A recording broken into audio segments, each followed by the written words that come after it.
समफोरो chief minister बिथांजों रायलायनाय जागोन आरो बिनि उनावनो डिसिआ बेयाव जिरायफैगोन आरो लोगो लोगो गासैबो खामानिया आगोलनि बायदिनो स्टार्ट जाफिनगोन। एसपी डीएसपी नि लोगोसे सेक्रेटारियेट अफिस नांगौ सार बेयो माला दा डिसि अफिसनि थाखाय अलरेडि हायाबो जाखाबाय बिनि थाखाय टेन्डारबो जाबाय डिसि अफिसखौ थाबैनो लुनाय जागोन एसपी अफिसनि थाखायबो तामुलपुराव हाबो होनाय जाखाबाय एसपी अफिसाबो थाबैनो लुफुंनाय जागोन आरो गुबुन गुबुन अफिसफ्राबो लासै लासैनो लुफुंनायनि लामायाव दङ। सार धेमाजियाव बम ब्लास्ट जानाय 2004 मायथाइयाव बेयो मोनसे आयेननि मोनसे बाथ्रा दा बेवहाय आयेना मोननै साइडथिंबो नायो दा बेखौ जायफोरा न'खराव मानसि थैजादों बिथांमोना हदाय दुखु मोनो आरो बेबायदिखौ जोंबो दुखु मोनो दा नंखायनो दिनै बेखौ आयेनगत भाबे बिथांमोना बेखौ मोनदों नाथाय न्याय अन्यायखौ नायोब्ला बियो दुखुनांथाव जादों आं बेखौ सानो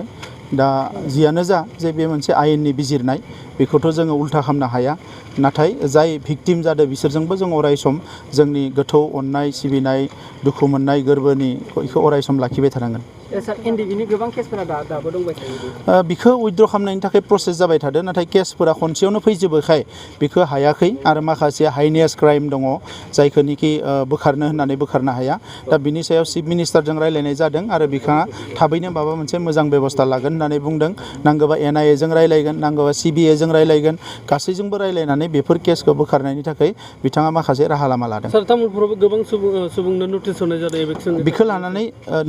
इभिक्सनखौ लानानै दिनै जिखौ बाथ्रा बुंदों बेयो जोबोद बारा बेबायदि दावराव दावसि जानायनि थासारि नङा मानोना कर्टनि केस बियो कर्टआ जेला बुंगोन अब्लाथ' एक्सना जागोन बा कर्टआ होनाय लोगो लोगो बेखौ माखासे खामानिया जागोन नाथाय